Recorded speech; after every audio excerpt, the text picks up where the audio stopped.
오늘 우리 주님께서 죽음을 이기시고 부활하신 부활절입니다. 죽음을 이기신 주님의 부활은 인류 역사상 최고의 뒤집기가 됩니다. 주님의 부활은 인간의 숙명까지 완전히 뒤집어 놓았습니다. 죄로 인해 영원히 심판받을 수밖에 없는 존재들이 구원받아 천국에서 영생할 수 있게 되었고 하나님의 자녀가 된 것입니다. 중요한 것은 이런 뒤집기 은혜는 부활하신 예수 그리스도를 나의 구주로 믿고 영접한 사람에게만 주어진다는 사실이지요. 그리고 부활하신 주님을 믿고 의지하는 사람은 삶의 모든 문제와 고난이 다 축복으로 뒤집어지게 될 줄로 믿습니다. 고난 때문에 힘이 드십니까? 고난이라는 단어가 부활이라는 단어를 만나면 완전히 그 의미가 뒤집어집니다. 고난이 축복이 될 줄로 믿습니다. 부활신앙은 한마디로 뒤집기의 역전승의 신앙입니다. 그러므로 우리는 무엇보다 부활신앙을 회복해야 합니다. 그러려면 부활하신 주님을 만나야 되는데 부활하신 주님을 어디서 만나야 합니까? 주님은 우리에게 오늘 본문에서 갈릴리에서 오늘 우리에게 만나자라고 말씀하십니다. 마가복음에 의하면 여인네들이 안식일 다음날 예수님을 무덤을 찾아갔는데 시체도 없고 다시 살아나신 예수님도 만나지 못하고 단지 천사가 일러주는 메시지만 들었는데 오늘 본문의 6절과 7절입니다. 너희가 십자가에 못 박히신 나사렛 예수를 찾는구나. 그가 살아나셨고 여기 계시지 아니하니라. 보라, 그를 두었던 곳이니라.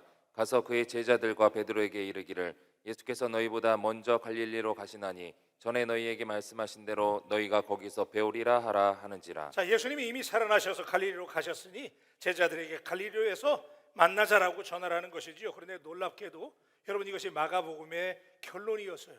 여러분 다른 복음서는 예수가 부활했다라고 하는 객관적인 증거를 제시합니다. 마태는 빈 무덤을 제시하고 요한은 빈 무덤 안에 곱게 접혀있던 예수님의 수의를 가지고 수의가 곱게 접혀있기 때문에 예수님 부활하셨다라고 말하는데 그러나 마가는 전혀 다른 방법으로 예수님의 부활을 증거합니다. 긴 말하기보다는 마가는 아주 강력하고 단순하게 말하는데 지금 갈릴리에 가면 부활하신 예수님을 거기서 만난다는 거예요. 그래서 그게 마가복음의 마지막 절이에요. 그러니까 뭐 긴 얘기 할 거 없다는 거야. 예수님 부활하셨는데 뭐 빈 무덤이니 뭐 수의가 어쩌느니 그런 얘기 하지 말고 예수님 부활하셨기 때문에 예수님이 갈릴리에 가면 예수님을 만나게 되는 거예요. 여러분 오늘 우리 예수님은 본문의 말씀을 통해서 우리에게 갈릴리에 가면 부활하신 주님을 만날 수 있다라고 말씀하시는 이 소리가 여러분에게 들려지기를 주님의 이름으로 축복합니다. 이거는 그 당시에 제자들에게만 주신 말씀이 아니라 오고 오는 세대 누구든지 이 말씀을 읽고 듣는 모든 사람에게 주님이 하시는 말씀이에요. 우리가 부활한다는 거 이거 대단한 사건이잖아요. 그런데 이 부활을 우리가 어떻게 증명하고 어떻게 확인하느냐? 갈릴리로 가면 된다는 거예요. 갈릴리에 가면 주님이 먼저 가서 우리를 기다리신다는 얘기인데 왜 갈릴리에 먼저 가셔서 우리를 기다리실까? 오늘은 이 명령에 담겨진 미스테리를 좀 우리가 풀어봐야 되겠습니다. 첫째는 깨어진 관계를 회복하시려고 하는 뜻이 있었기 때문에 부활하신 주님이 갈릴리에서 만나자는 거지요. 여러분 여인들이 예수님의 무덤을 찾았을 때 그 무덤이 비어 있었다는 것은 정말 대단한 충격이잖아요.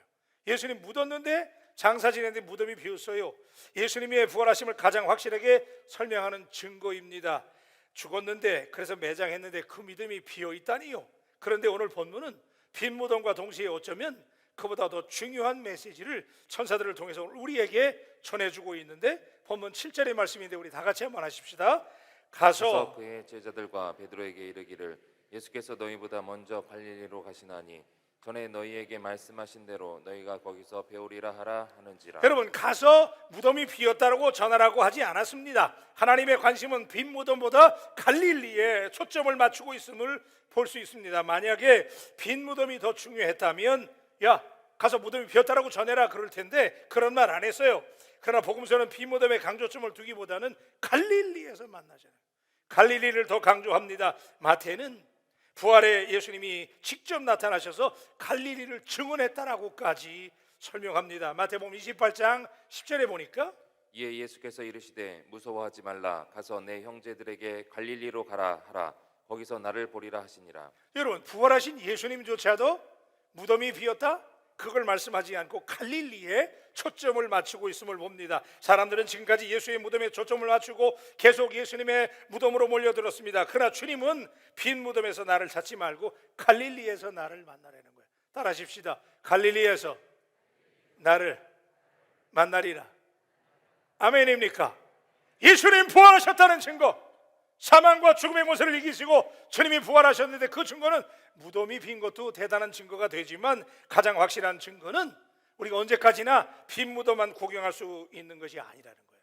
언제까지나 무덤 주변에서 무덤이 비었다 그 가지고 놀라지 말고 그 부활의 감격과 흥분 그리고 기쁨은 갈릴리에 가서 체험할 수 있다는 얘기예요. 그러므로 우리는 오늘 빈 무덤을 찾는 데 시간을 허비할 필요가 없어요.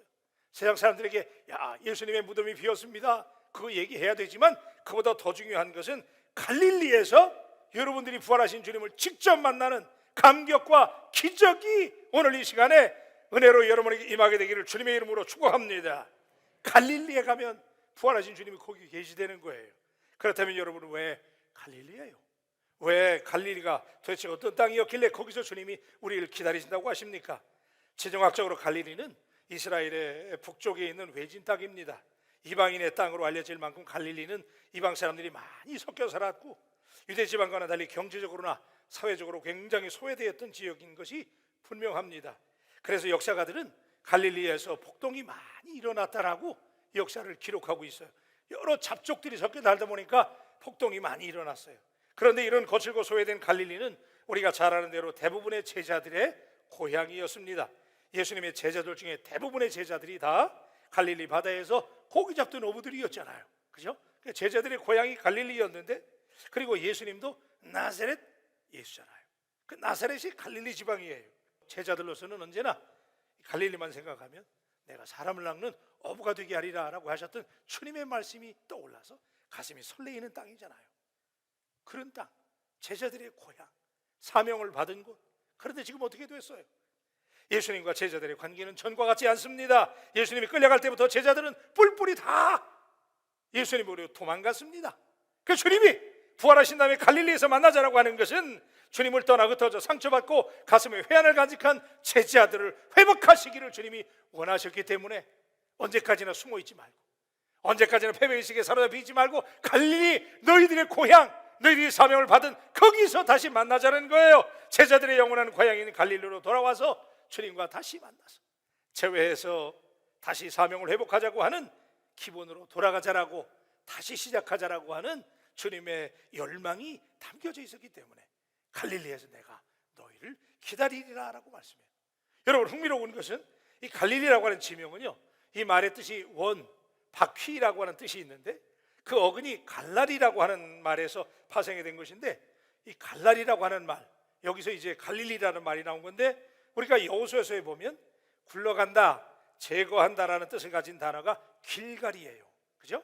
길갈 아시죠? 따라하십시다. 길갈. 그래요. 그래서 여호수아 5장 9절에 보니까 여호와께서 여호수아에게 이르시되 내가 오늘 애굽의 수치를 너희에게서 떠나가게 하였다 하셨으므로 그곳 이름을 오늘까지 길갈이라 하느니라. 그러니까 사실은 길갈과 갈릴리는 같은 의미를 가진 단어입니다. 애굽 땅의 부끄러운 수치가 물러간 곳, 바로의 종으로 살았던 치욕의 시절이 다 굴러간 땅이 길갈이에요. 주님은 부활하셔서 제자들에게 더 이상 실패와 좌절의 패배의식을 떨쳐버리고 굴려버리고 제거해버리고 아멘 길갈이잖아요. 다 굴려버리고 갈랄이잖아요. 그게 그죠? 주님과의 관계를 회복하는 자리 거기가 갈릴리라는 거예요. 그래서 갈릴리에서 만나자라고 주님은 그들을 인바이트 하셨어요. 초대하셨어요. 사랑하는 여러분, 갈릴리는 육신의 욕망에 붙들려 살아가던 사람이 회복되는 자리입니다. 내가 처음 주를 만났을 때 외롭고 쓸쓸한 모습, 말없이 올라가시는 그 주님의 십자가의 길을 눈물로 지켜보며 주님 내가 남은 여생을 주님을 위해서 바치겠습니다 라고 말했지만 인생 살다 보니까 실패하고 어려워 옛날 사랑 다 까먹은 우리들이 다시 회복되는 자리가 갈릴리가 되시기를 주님의 이름으로 축원합니다. 그래서 갈릴리에서 만나자는 거야. 옛날에 그 믿음 다 어디 갔냐는 거야. 옛날에 주님 앞에 사랑하고 사모했던 그 열정 가슴을 치며 주님 앞에 사명을 받았던 그 자리가 갈릴리였잖아요. 여러분 그 감격이 여러분에게 있잖아요. 우리가 고기 잡는 어부나 마찬가지였잖아요. 그런 우리들을 주님이 어디서 부르셨어요? 갈릴리에서 부르셨잖아요. 그러니까 여러분 우리가 막 코로나도 오고 말이죠. 뭐 인생에 살다 보니까 이런저런 문제가 와가지고 다 잊어버리고 패배의식에 사로잡히고 좌절해 있고 뿔뿔이 흩어져 있는 제자들에게 지금 갈릴리에서 만나자. 거기서 다시 시작하자는 실패와 좌절을 잊고 새 출발하자고 하는 의미에서 주님은 갈릴리에서 만나자라고 하셨어요. 여러분 부활의 주님을 만나면 기적이 나타날 줄로 믿습니다. 여러분, 하나님은요, 한 번 부른 사람 낚는 어부가 되겠다고 하나님이 부르시면 우리 하나님은 절대로 당신을 포기하지 않는다는 사실을 믿으시면 아멘. 세상 끝날까지 하나님은 내가 주님을 보리라. 나는 가끔 주님을 떠나고, 나는 가끔 주님의 마음을 아프게 하고 주님과 거리를 두고 뿔뿔이 흩어지지만 주님은 그렇지 않단 말이에요. 여러분, 로마서 11장 29절 말씀이 너무너무 은혜가 돼요. 우리 한번 읽으십시다. 하나님의 은사와 부르시면 후회하심이 없느니라. 아멘입니까? 여러분, 하나님이 부르셨음을 믿으시면 아멘. 하나님이 당신을 부르셨으면 하나님은 절대로 당신을 버리지 않는다는 얘기예요. 여기 보니까 후회하심이 없다고 그랬는데 제가 NIV 성경을 찾아보니까요, 이 말을 이렇게 번역했더라고요. For God's gift and His call are irrevocable 그랬어요. 이 여러분, irrevocable이라고 하는 이 말이 무슨 얘기냐면요, 취소될 수 없다는 거야. 아멘. 하나님이 여러분을 부르셨음을 믿으시면 아멘. 하나님이 우리를 부르셨는데 하나님의 부르심은 절대로 irrevocable이래. 절대로 취소가 되지 않아. 세상의 다른 일들은 가끔 취소가 되지만 하나님이 당신을 부르신 건 절대로 취소되지 캔슬되지 않기 때문에 여러분이 잃어버린 갈릴리, 부활의 주님을 오늘 감격한다면 오늘 말씀을 듣는 순간 여러분에게 Return to the Galilee, 갈릴리로 돌아갈 수 있는 용기가 생기시기를 주님의 이름으로 축복합니다. 두 번째는 다시 새로운 사명을 붙잡으라는 것이지요. 여러분, 이제 부활하신 예수님을 만나서 회복을 체험하는 갈릴리는 새로운 미래를 위한 자리가 되는 거예요. 그죠? 그 갈릴리에서 사명을 받았잖아요. 다시 시작하는 새로운 삶의 도전이 됩니다. 그들에게 새로운 꿈과 희망을 주시고 새로운 사명을 주시는 자리로 변화되게 되는 것입니다. 실패한 제자들을 데리고 처음부터 다시 시작하는 마음으로 제자들을 부르셨는데, 그래서 뿔뿔이 흩어졌던 제자들을 갈릴리로 모이라고 명령하셨어요. 다시 말하면 제자들이 지금 다 낙심하고 실망하고 원래 생업인 고기잡이로 다 돌아간 거예요. 사명도 다 까먹었어요. 사람 낚는 어부가 되게 하겠다고 하나님 나라 운동에 제자들로 불러주셨는데 그거 다 까먹었다. 그런데 주님께서 그들을 다시 모이라는 거예요. 그리고 옛날에 사명을 주셨던 것처럼 다시 사명을 주시겠다는 얘기인데, 여러분 돌이켜보면 주님께서 베드로에게 너로 사람 낚는 어부가 되게 하리라 전도자의 사명을 주셨던 곳이 갈릴리. 그때 베드로의 손에는 여전히 그물을 손에 들고 있었을 때 세관에 앉아있던 마태를 부르시던 장소도 갈릴리였어요. 가룟 유다만 빼고 나머지 11제자 모두가 다 갈릴리에서 사명을 받았음을 오늘 우리가 기억한다면 주님이 왜 갈릴리로 먼저 가셔서 그들을 부르실까? 주님이 그들의 아픔을, 그들의 상처를, 그들의 패배의식을 주님이 치료하신 다음에 여러분 그냥 사명에 불이 붙는 게 아니에요. 상처가 치유되고 회복이 된 다음에 하나님께서 다시 그들에게 사명을 주시기 위해서 갈릴리로 부르신 거예요. 여러분, 우리가 해야 할 일을 확실하게 발견할 수만 있다면, 그죠? 그게 사명이잖아요. 여러분 아세요? 여러분이 이 땅에 왜 존재하시는지, 왜 하나님이 여러분을 보내셨는지, 왜 하나님이 이 땅에 많은 교회 가운데 나를 바울교회로 보내셔서 오늘 내게 이 자리에 앉아있게 하셨는지, 그 사명을 갈릴리에서 다시 붙잡게 되기를 주님의 이름으로 축복합니다.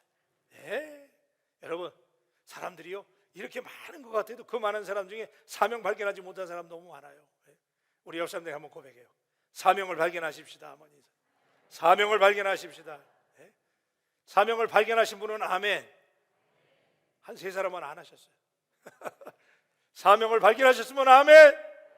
그 사명을 다 까먹어서 왜 내가 이 땅에 살아야 되는지, 왜 코로나가 이렇게 극성인데도 길을 쓰고 예배 드려야 되는지, 왜 이 땅에 많은 교회 가운데 나는 바울교회를 다녀야 되는지, 그게 확실하지 않으니까 그냥 조그만 문제 만나면 그냥 시험 들었다고 그러고, 시험은 학교에서 보는 건데 그냥 맨날 교회에서 보려고 그래. 그게 확실하지 않으니까. 그러니까 예수님께서 제자들에게 갈릴리에서 만나자는 거예요. 옛날에 너희들이 어부이지 않았느냐, 근데 너희들이 거기서 사명을 받았던 그 자리로 다시 와서 그걸 붙잡으려는 거예요. 여러분, 마가복음 16장 15절에 보니까 또 이르시되 너희는 온 천하에 다니며 만민에게 복음을 전파하라. 아멘입니까? 자, 제자들에게 여러분 마가복음 16장에서 15절에 가니까 드디어 주님이 그들에게, 그들의 마음이 치유되고 회복이 되니까 주님이 그들에게 너희는 온 천하에 다니며 만민에게 복음을 전하, Go into all the world 그랬어요. 세상으로 가라고 하는 사명을 주님이 주십니다. 여러분, 여러분에게 갈릴리에서 만나자라고 하는 이 주님의 음성이 갈릴리에서 옛날의 그 사명을 다시 회복하라고 말씀하시는 음성으로 들려지시기를 주님의 이름으로 축복합니다. 이제 코로나 다 끝나가잖아요. 이제 뭐 거리두기도 뭐 이제 뭐 완화된다고 그러고 마스크도 벗는다고 그러잖아. 다시 우리 예전의 바울교회 우리 힘으로 합쳐서 사명 발견하고 불이 붙어가지고 그냥 나만 불 붙는 것 같아 지금 막 우리 불이 붙어가지고 다시 갈릴리 교회로 돌아갈 수 있게 되기를 주님의 이름으로 축복합니다. 세 번째는요, 왜 갈릴리일까? 섬김이 필요한 삶의 현장으로 파송하기 위해서 주님이 갈릴리로 부르시는 거예요. 여러분, 갈릴리는 예루살렘과는 달리 정치적으로, 경제적으로, 종교적으로 굉장히 소외된 지역이에요. 그래서 예수님은 갈릴리로 눈을 돌리셨습니다. 오히려 소외된 갈릴리 사람들에게 예수님은 희망을 걸었습니다. 예수님 당시에 이스라엘 사람들에게 갈릴리에서 무슨 선한 것이 나겠느냐라고 농담할 정도로 그렇게 갈릴리는 낙후된 지역이었어요. 갈릴리는 이스라엘 북쪽의 갈릴리 바다를 중심으로 한 지역으로 주전 721년경에 아수리에게 멸망당한 이후에 예수님 당시까지 약 700년 동안 여러 제국이 지배한 거예요.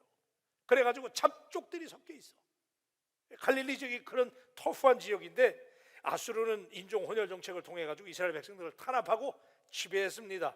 그 후로도 오랫동안 수많은 외세 침탈을 감당해야만 됐고 다양한 잡족들이 섞여 살게 된 곳이 갈릴리였어요. 구약의 선지자 이사야는 갈릴리를 이방인의 땅이라고, 여러 잡족이 섞였습니다. 민족의 정체성을 상실하고 아픔과 상처를 안고 가는 서민들이 사는 동네가 갈릴리 땅이에요. 인생의 쓴맛을 보며 눈물로 사는 사람들이 모인 절망과 좌절의 땅이 갈릴리였어요. 그러니까 예수님의 제자들이 그 동네 사람들이야. 그렇고 그런 동네예요. 그런데 이사야 선지자는 주전 700년 전에 메시아가 바로 이 갈릴리에서 하나님의 나라를 선포할 것이라고. 여러분, 이거 놀라운 일 아니야? 아니, 예루살렘에서 선포할 일이지.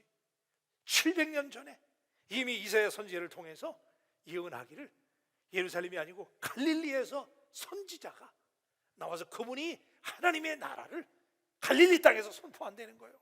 그래서 이사야 9장 1절로 2절에 보니까 전에 고통받던 자들에게는 흑암이 없으리로다. 후에는 해변길과 유단 저쪽 이방의 갈릴리를 영화롭게 하셨느니라. 흑암에 행하던 백성이 큰 빛을 보고 사망의 그늘진 땅에 거주하던 자에게 빛이 비치도다. 우리 다 같이 아멘. 갈릴리에 빛이 비친다는 거예요. 아멘. 사람들은 돌보지 않는 땅, 서민들의 땅, 잡족들이 섞여 사는 땅, 가난과 고통만 있는 땅이 갈릴리였다는 거예요. 그런데 그 갈릴리에 선지자가 와서 갈릴리 땅에 큰 빛을 비추게 된다고 예언을 했는데 사람들은 갈릴리를 외면했지만 하나님은 갈릴리에 희망을 걸었습니다. 예루살렘의 화려함을 주목하기보다는 갈릴리의 눈물을 돌보시는 우리 하나님이신 줄로 믿습니다. 그래서 예수님은 이 갈릴리 지역에서 제자들을 부르셨고 갈릴리에서 하나님의 나라를 예언대로 예수님이 선포하셨어요. 예수님이 어린 시절부터 잔뼈가 굵은 지역이 갈릴리였어요. 오늘 본문에서 부활하신 예수님은 제자들에게 갈릴리에서 만나자라고 말씀하세요. 우리 생각 같으면 예수님 부활하셨으니까 얼마나 서러워요. 십자가에 못 박아서 누명 쓰고 돌아가셨잖아. 그러면 예수님이 뿅 하고 부활했잖아. 믿으시면 아멘. 아, 예수님 부활했어. 그러면 내가 예수님, 그러니까 난 예수님이 안 되지만서도 만약에 내가 예수님이었다면 나는 예루살렘에 나타날 것 같아. 여봐라 이놈들아, 화려한 도시에 나타나가지고 내가 부활했다. 그죠? 아멘. 근데 예수님은 예루살렘이 아니었어요. 여러분, 예루살렘은 성 아닙니다. 근데 여러분 생각해 보셨어요? 예수님이 십자가에 못 박히신 갈보리 언덕은 성 바깥이야. 예수님은 성 안에 머무시는 예수님이 아니에요. 화려한 도시에 성 안에 있는 분이 아니에요. 여러분, 예수님이 지난 주일날 우리가 예루살렘에 입성하셨잖아요. 그래서 막 사람들이 호산나 그랬잖아. 그런데 예수님이 그렇게 환영한 다음에 성경 가서 자세히 보세요. 예수님 십자가에 못 박히실 때까지 예루살렘에서 주무신 날이 있다 없다? 안 주무셨어요. 성전을 정결케 하고 그들의 지도자들과 토론하고 저녁 때 되면 예수님 배단위로 나가셔서 주무셨다니까. 저는요 그걸 가볍게 넘기지 않아요. 예수님은요 화려한 도시 예루살렘 성 안에 머무시는 분이 아니에요. 예수님은 빈들의 땅, 소외의 땅. 이스라엘 사람들에게 소외된 지역의 대표적인 지역이 갈릴리야. 그래서 예수님은 갈릴리를 주목하셨어요. 복음이 전해야 될 곳은, 복음이 외쳐져야 될 곳은 교회 아닙니다. 오늘날 교회의 모습이 원래의 원형질을 잃어버린 이유는 아픈 얘기지만 옛날에 순수함을 잃었기 때문에 그래. 갈릴리의 마음을 잃어버렸어. 옛날에는 갈릴리를 가기를 좋아했어. 근데 지금 교회는, 찬양은 커졌어요. 교회는 커졌어요. 건물은 아름다워졌어. 그러다 보니까 성도들이 교회 안에만 머물려고 그래. 여기서는 다 성도야. 그죠? 교회 안에서는 다 장로님, 집사님, 목사님이야. 근데 나가서는 어때요? 갈릴리에 가서도 여러분들이 목사요, 장로요, 권사요, 집사로 복음을 전합니까? 오늘 예수님이 왜 그들에게, 부활하신 예수님께서 야, 무덤으로 와라, 나 여기서 살아났다, 왜 안 그러셨어요? 왜 갈릴리로 가라고 하셨을까? 사명을 주시고 잃어버린 서민의 땅, 눈물과 아픔이 있는 이웃들을 돌보라고, 하나님이 갈릴리의 마음을 가지라고 갈릴리로 모이러 가신 줄로 믿습니다. 그걸로 회복해야 되는 거예요. 부활하신 예수님은 교회에 있는 분이 아니에요. 우리 예수님은 여기서 사셨네, 사셨네, 그거 아무리 불러도 소용없어요. 예수님 이 안에만 계신 분이 아니니까.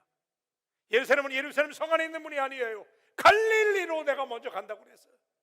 예수님 부활하셔서 제일 먼저 가신 곳이 갈릴리예요. 오늘 사랑하는 여러분, 언제부터인가 우리 교회들은 갈릴리로 향하는 발걸음을 멈추고 잘 쌓아올린 멋진 예배당 안에, 건물 안에 안주하기를 좋아하게 됐어요. 사람이 많아지다 보니까 시설을 늘려야 되고 프로그램이 세련되게 자꾸 만들어지고 그런 일에 집중하게 되고 활동이 많아지면서 그 활동을 위한 회의가 많아졌고, 겉으로 보이는 교회와 그리스도인들은 밀림의 제왕 사자 같지만 교회가 얼마나 멋있습니까 오늘날, 그죠? 웅장해, 얼마나 멋있어. 근데 내용을 들여다보면 발톱 다 빠지고 이빨도 빠져버리고, 진정한 복음, 이웃을 향해서 현장으로 달려가는 섬김의 마음, 이걸 다 잃어버린 거 아닌지. 옛날에는 교회가 세상을 걱정한다라고들 말했는데 요즘은 세상이 교회 걱정을 많이 해요. 세상의 본이 되어야 합니다. 교회가 세상을 변화시켜야 한다는 목소리가 높아지고 있지만은 실상 교회가 변화되어야 할 곳이 되고 말았습니다. 어떤 사람들은 그래요. 세상이 너무 어두워졌으니까 우리가 세상을 밝혀야 된다. 세상을 개혁하지. 세상을 밝혀야 된대. 근데 밝혀야 된다고 얘기하는 사람들이 먼저 밝혀줘야 되는 거예요. 세상이 어둡다고 세상을 밝히자고 얘기하면서 자기 손에 있는 촛불에 먼저 불을 켜야 세상이 밝아지게 되는 줄로 믿습니다. 그래서 예수님이 갈릴리로 가자는 거예요. 오늘 사랑하는 여러분, 왜 세상 사람들이 개신교, 당신은 왜 개신교를 싫어합니까? 라고 물은 적이 있어요. 어느 크리스천 미디어에서 조사를 했는데 사람들이 이런 얘기를 했어요. 첫째, 개신교인은 말 따로 행동 따로다. 두 번째는 개신교인은 사랑은 없고 맨날 축복받는다고 욕심만 가득하다. 세 번째, 개신교인은 권력과 혈탁돼 있다. 네 번째, 개신교회는, 난 이게 너무 찔리더라고, 개신교회는 수준 미달의 지도자들이 너무 많대. 수준 미달의 목사, 장로들이 너무 많아. 다섯째, 개신교회는 타종교에 대해서 배타적이다. 이거는 이해가 돼요. 우리는 오직 예수니까 아직 그건 말이 돼. 여섯째, 개신교회는 헌금을 너무 강요한다. 마지막으로, 이것도 찔리는 얘기예요. 마지막으로, 개신교는 끼리끼리 놀고 끼지 못하는 사람은 왕따시킨대.